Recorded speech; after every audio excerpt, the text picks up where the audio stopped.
नमस्कार मित्रों, कैसे हैं आप लोग। तो हम लोग ये जो रिवीजन श्रृंखला कर रहे थे उसमें हम लोगों ने अभी न्याय पढ़ा। इसके बाद अब व्यक्तिवाद से संबंधित प्रश्नों का हम रिवीजन करेंगे। तो आइए देख लेते हैं आज का पहला प्रश्न। व्यक्तिवाद व समाजवाद में किस प्रकार का संबंध है। पूछ रहा है कि व्यक्तिवाद और समाजवाद में किस प्रकार का संबंध है। तो परस्पर सहयोग है, या परस्पर आदान प्रदान है, या परस्पर मिलना है, या परस्पर विरोध है। तो व्यक्तिवाद और समाजवाद क्या है। तो व्यक्तिवाद देखिए, व्यक्ति की स्वतंत्रता पर बल देगा, है ना। व्यक्ति की स्वतंत्रता पर बल देता है, स्वतंत्रता पर एक तरीके से कह लीजिए तो प्राइवेट पर, मतलब प्राइवेसी पर बल देता है। मतलब एक लोग व्यक्ति विशेष की बात करता है, कहता है कि व्यक्ति स्वतंत्र रहे और जो है व्यक्ति अपने पूर्ति के लिए सारे कार्य करे। इसके बाद समाजवाद क्या कहता है। तो समाजवाद सार्वजनिक हित की बात करेगा, सार्वजनिक हित की बात करेगा। किसी चीज़ पर जो है सभी का हक होगा, और यहाँ पर किसी चीज़ पर जो है व्यक्ति का हक होगा, है ना। तो समाजवाद में किस तरीके का जो है संबंध दिख रहा है। तो ये तो सहयोग नहीं दिख रहा है। तो सहयोग नहीं होगा, आदान प्रदान भी नहीं होगा, परस्पर मिलना भी नहीं होगा, ये परस्पर विरोध होगा। ठीक है, समझ में आ रहा होगा आपको कि व्यक्तिवाद व्यक्ति विशेष पर बल देगा और समाजवाद जो है सार्वजनिक हित के लिए कार्य करेगा। इस तरीके से ये परस्पर विरोध होगा, यानी ऑप्शन डी ठीक होगा। इसकी व्याख्या देख लेंगे तो अच्छे समझ में आ जाएगा। समाजवाद व व्यक्तिवाद परस्पर विरोधी विचारधाराएं हैं। व्यक्तिवाद राज्य के हस्तक्षेप समर्थन करता है। मतलब व्यक्तिवाद कहता है कि राज्य जो है व्यक्ति के कार्यों में हस्तक्षेप ना करे, हस्तक्षेप ना करे, है ना। ये कहता है कि राज्य जो है व्यक्ति को स्वतंत्र छोड़े और इसके कार्यों में हस्तक्षेप ना करे, जो पूंजीवाद को बढ़ावा देता है। अब अगर राज्य जो है व्यक्ति कार्यों में हस्तक्षेप नहीं करेगा तो क्या होगा, पूंजीवाद बढ़ावा दे हो जाएगा, है ना। व्यक्ति क्या करेगा, अपने प्राइवेट कार्य के लिए कार्य करने लगेगा। तो जब प्राइवेट कार्य के लिए कार्य करेगा तो वही तो पूंजीवाद है, प्राइवेटाइजेशन हो जाएगा, है ना। अपने हित के लिए कार्य करेगा केवल। और अगर राज्य जहाँ पर इन्वॉल्व हो जाएगा तो वहाँ पर सर्व कल्याण की बात होगी, है ना। वो सर्वजन हिताय के लिए कार्य करेगा। आगे क्या है, पूंजीवाद के अंतर्गत उत्पादन, वितरण, विनिमय के प्रमुख साधन निजी स्वामित्व में रहते हैं। वही चीज़ कि अगर पूंजीवाद आ गया तो जो उत्पादन होगा और जो वितरण होगा और जो विनिमय होगा उसका, उस पर क्या होगा, केवल निजी स्वामित्व रहेगा, ना कि सार्वजनिक। यानी समाज जो है उस पर अपना हक नहीं जता सकता है, या समाज उस चीज़ का लाभ ऐसे नहीं उठा सकता है।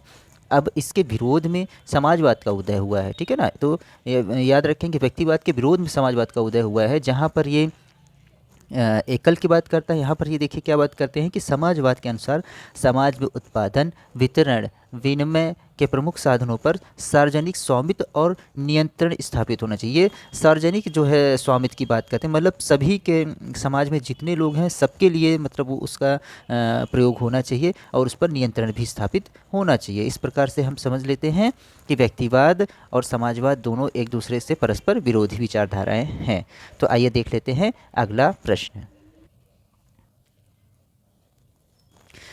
अगला क्वेश्चन कह रहा है कि इनमें से किस विचार को प्रायः व्यक्तिवादी विचारक अपने अनुकूल पाते हैं, है ना। तो व्यक्तिवादी विचारक अपने अनुकूल पाते हैं किस विचार को। तो मार्क्स के वर्ग संघर्ष का सिद्धांत, मार्क्स का क्रांतिकारी हिंसा का सिद्धांत, डार्विन के अनुकूलतम की अतिजीवता का सिद्धांत, ऑस्टिन का संप्रभुता सिद्धांत। तो इसमें ऑप्शन सी ठीक हो जाएगा। जो डार्विन का अनुकूलतम अतिजीवता का सिद्धांत है, ये व्यक्तिवाद के विचारक अपने अनुकूल मानते हैं, यानी ये व्यक्तिवाद की विचारधारा के साथ मेल खाता है, यानी ऑप्शन ठीक हो जाएगा। इसकी व्याख्या देख लेंगे तो समझ में आएगा कि व्यक्तिवादी विचारक डार्विन का अनुकूलतम अतिजीवता का सिद्धांत को अपनी विचारधारा के अनुकूल पाते हैं। व्यक्तिवादी विचारधारा के अनुसार व्यक्ति अपने हित का सर्वोत्तम निर्णायक है। व्यक्ति क्या है, अपने हित का सर्वोत्तम निर्णायक, मतलब वो अपने बारे में जो है स्वयं निर्णय लेगा। कौन, व्यक्ति अपने बारे में स्वयं निर्णय लेगा ताकि वो अपना हित पूरा कर सके, और इसकी सिद्धि करते समय वह दूसरों के हित में साधने में सहयोग देता है। और जब वो उसको सिद्ध, मतलब उसको पाने की कोशिश करता है तो वो क्या करता है, दूसरे के जो हित होते हैं उसको भी साधने में सहयोग देता है। इसके बाद कह रहे हैं कि अतः राज्य का अन्य कोष अथवा संस्था भी व्यक्ति के लिए है। ये कह रहे हैं राज्य का जो कोष है, मतलब जो संपत्ति है या जो संस्थाएं हैं, वो किसके लिए है, वो व्यक्ति के लिए हैं। ये कौन कहता है, व्यक्तिवादी विचारक जो डार्विन हैं वो कहते हैं व्यक्ति स्वयं राज्य या अन्य किसी संस्था के लिए नहीं है। व्यक्ति जो है स्वयं राज्य अथवा अन्य संस्था के लिए नहीं है। आगे क्या कहते हैं कि प्रमुख व्यक्तिवादी विचारक हर्बर्ट स्पेंसर भी जो है व्यक्तिवादी विचारक हैं, याद रखिएगा, ने समाज की संकल्पना जीवित प्राणी के रूप में की है। इन्होंने जो समाज है, ये जो सोसाइटी है, सोसाइटी की संकल्पना मतलब इसकी तुलना किससे करते हैं, ये जीवित प्राणी से करते हैं, ऑर्गेनिज्म के रूप में करते हैं, जिसमें विकास की प्रवृत्ति पाई जाती है। मतलब कि हर्बर्ट स्पेंसर कहते हैं कि समाज में विकास होता है, समाज में विकास होता है जिस तरीके से प्राणियों में होता है, जिस तरीके से जो जीवित जीव जंतु है, जो प्राणी है, उसमें जैसे विकास होता है उसी तरीके से सोसाइटी में भी विकास होता है। ये कहने वाले ऐसा कौन मानते हैं, तो ये हर्बर्ट स्पेंसर। ये कैसे विचारक हैं, तो व्यक्तिवादी विचारक हैं।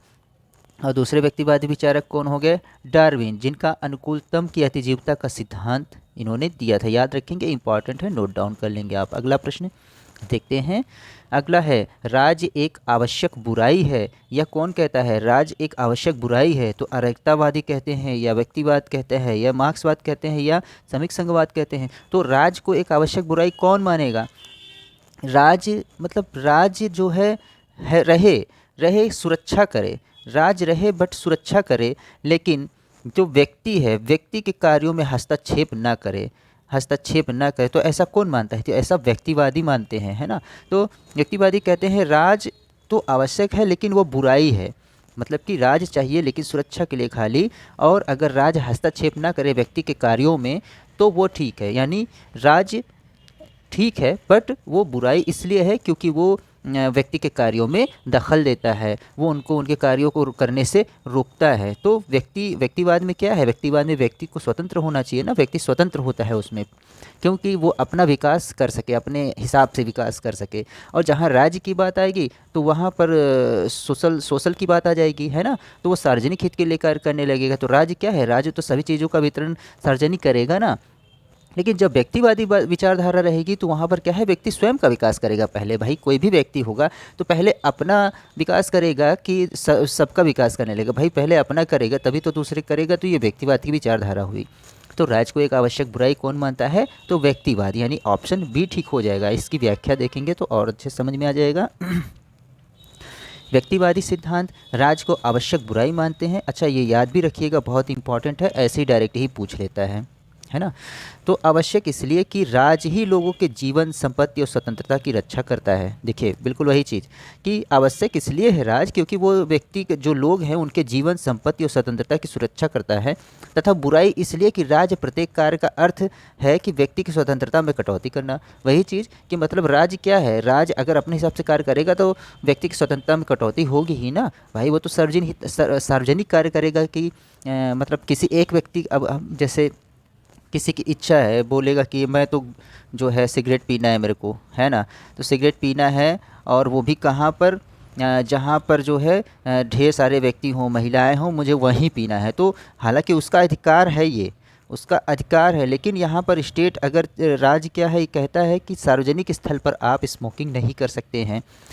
सार्वजनिक स्थल पर हालांकि ऐसा कोई मानता नहीं है बट फिर भी लेकिन ये है। तो वो व्यक्तिवादी, उसकी विचारधारा क्या हुई कि वो स्वतंत्र है, जहाँ चाहे वहाँ स्मोकिंग कर सकता है।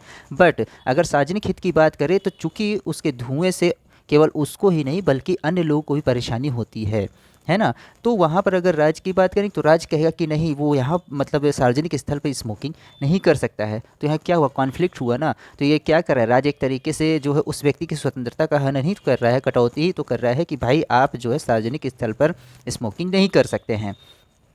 लेकिन वो व्यक्ति कहता है कि नहीं मैं करूँगा, मेरे लिए ये विकासात्मक कार्य है ना। ठीक है, मजाक है। तो वो क्या है कि व्यक्ति जो है अपना कार्य करने के लिए स्वतंत्र होना चाहता है, बट राज्य क्या करेगा, जब राज्य की बात आएगी तो सार्वजन हिताय की बात करेगा, है ना। तो वही बात इसमें है। तो देखिए आगे क्या है, कटौती करता है राज्य स्वतंत्रता में व्यक्ति की। तो व्यक्तिवाद व्यक्ति और उसकी स्वतंत्रता को अपने चिंतन में केंद्रीय स्थान देता है। मतलब कि व्यक्तिवाद क्या करता है कि व्यक्ति और व्यक्ति की स्वतंत्रता को, वही चीज़ जो भी मैंने बताया, उसी को चिंतन को केंद्र में रखता है। एडम स्मिथ, हेयक, स्पेंसर आदि प्रमुख व्यक्तिवादी विचारक हैं। बहुत इंपॉर्टेंट है, याद रखिएगा, इसको नोट डाउन कर लीजिए। एडम स्मिथ, हेयक और स्पेंसर प्रमुख व्यक्तिवादी विचारक हैं। इसका अन्य महत्वपूर्ण तत्व जो है देख लेते हैं। तो अराजकतावादी राज को अनावश्यक बुराई मानते हैं। अराजकतावादी क्या मानते हैं कि राज जो है अनावश्यक बुराई है। और सर्वाधिकारवादी राज को गौरवान्वित तथा महामंडित करते हैं, मतलब वो राज को सर्वोच्च मानते हैं। सर्वाधिकारी राज को ही प्रथम मानते हैं, राज को ही सर्वोच्च मानते हैं। आइए देख लेते हैं अगला प्रश्न। नेक्स्ट क्वेश्चन है, राज एक आवश्यक बुराई है ऐसा कौन मानता है? तो व्यक्तिवाद, अराजकतावादी, मार्क्सवादी या कुतर्की। तो ये जो है व्यक्तिवाद हो गया। अभी जस्ट हम लोगों ने ऊपर किया। आप देखिए ये रिपीट होता है, क्वेश्चन बहुत इंपॉर्टेंट है और अच्छा भी क्वेश्चन है। नेक्स्ट है, राज एक आवश्यक बुराई है, सेम टू सेम वही है समाजवादियों का, साम्यवादियों का, लोकतांत्रिक समाजवादियों का, व्यक्तिवादियों का। तो ऑप्शन डी ठीक हो जाएगा। देखिए बार बार क्वेश्चन करने से क्या है भाई, मैं रिपीट नहीं करना चाहता, आपका टाइम बेकार नहीं करना चाहता, बट फिर भी आप अगर बार बार इसको पढ़ते हैं तो आपको ये बिल्कुल याद हो जाता है। अगर आपको नहीं भी समझ में आता है तो याद ही हो जाएगा करते करते। निम्नलिखित में कौन सा राज्य को आवश्यक बुराई मानते हैं? तो व्यक्तिवादी, अराजकतावादी, आदर्शवादी, समाजवादी। तो यहाँ पर ऑप्शन ए ठीक हो जाएगा, व्यक्तिवादी। अभी हम लोगों ने उसकी व्याख्या भी ऊपर ठीक से देखी है। अगला प्रश्न है, व्यक्तिवादी विचारक राज को अनिवार्य बुराई और अराजकतावादी विचारक राज को अनावश्यक बुराई मानते हैं। यह कथन वक्तव्य कैसा है? यह प्रमुखतः सत्य है, यह प्रमुखतः असत्य है, अर्थहीन है, उपयुक्त में से कोई नहीं। तो यह प्रमुखतः सत्य हो जाएगा, ऑप्शन ए सही हो जाएगा। कि क्या कह रहा है कि व्यक्तिवादी विचारक राज को अनिवार्य बुराई मानते हैं, यानी आवश्यक बुराई मानते हैं। मतलब राज बुराई तो है लेकिन वो कैसा है, आवश्यक भी है। क्यों? क्योंकि राज जो है व्यक्ति को सुरक्षा, संपत्ति आदि की जो है रक्षा करता है ना। तो इस प्रकार से राज आवश्यक है, लेकिन बुराई इसलिए है क्योंकि वो व्यक्ति की स्वतंत्रता की कटौती करता है, तो इसलिए वो बुराई हो गया। तो इसीलिए व्यक्तिवादी विचारक कहते हैं कि राज एक आवश्यक बुराई या अनिवार्य बुराई है। और अराजकतावादी क्या कहते हैं विचारक? राज को अनावश्यक बुराई मानते हैं। वो कहते हैं कि राज नहीं होना चाहिए, सीधे सीधे, ठीक है। राज जो है अनावश्यक बुराई कहते हैं, है ना। अगला प्रश्न देख लेते हैं। 8वां है कि कौन सा राजनीतिक सिद्धांत राज्य को एक आवश्यक बुराई मानता है? कौन सा राजनीतिक सिद्धांत राज्य को एक आवश्यक बुराई मानता है? राज्य को आवश्यक बुराई कौन मानता है? वही समाजवाद, शास्त्रीय उदारवाद, मार्क्सवाद या कल्याणकारी राज्य का सिद्धांत। तो यहाँ पर उदारवाद यानी शास्त्रीय उदारवाद, यानी ऑप्शन बी ठीक हो जाएगा। देख लेते हैं इसकी व्याख्या। उदारवाद लंबे समय से चली आई एक राजनीतिक विचारधारा है। 17वीं 18वीं शताब्दियों की उदारवाद शास्त्रीय, ठीक है, आरंभिक या नकारात्मक उदारवाद कहलाता है। मतलब इसको क्या क्या और भी क्या कहते हैं कि आरंभिक उदारवाद उदारवाद शास्त्रीय या नकारात्मक उदारवाद भी कहते हैं, है ना। याद रखिएगा, इस दौर का उदारवाद राज को आवश्यक बुराई मानता है ना। तो अगला देख लेते हैं प्रश्न।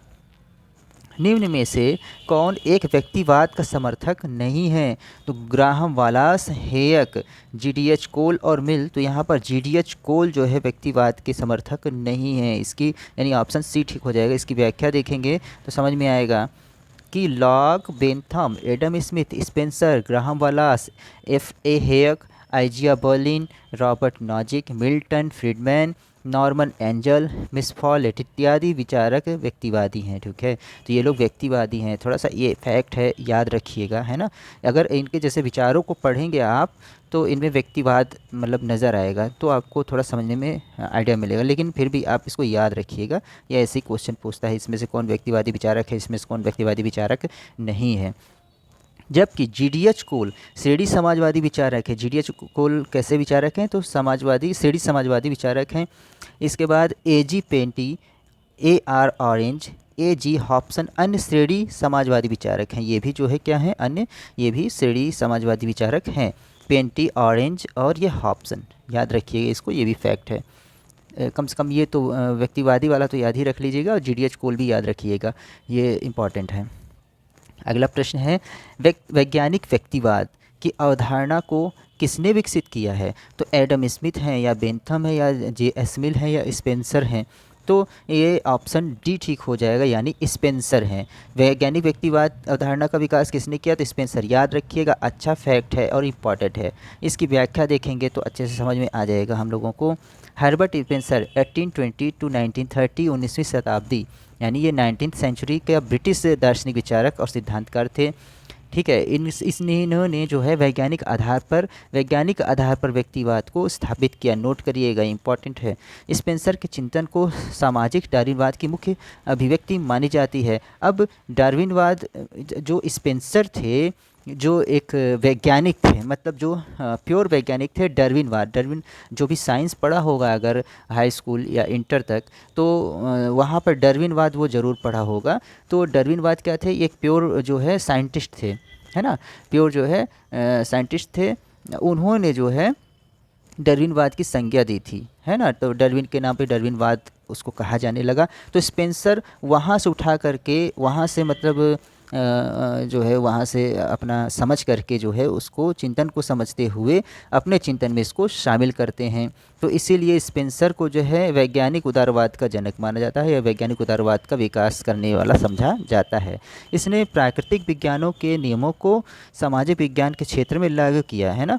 इसने प्राकृतिक विज्ञानों के नियमों को वैज्ञानिक विज्ञान के क्षेत्रों में लागू किया। इसने प्राकृतिक चयन के नियम को सामाजिक प्रगति की प्रक्रिया में लागू करते हुए यह तर्क दिया कि कम योग्य व्यक्तियों को अधिक योग्य व्यक्तियों के हित में बलिदान कर देना चाहिए। राज को अयोग्य व्यक्ति को संरक्षण देने की आवश्यकता नहीं है।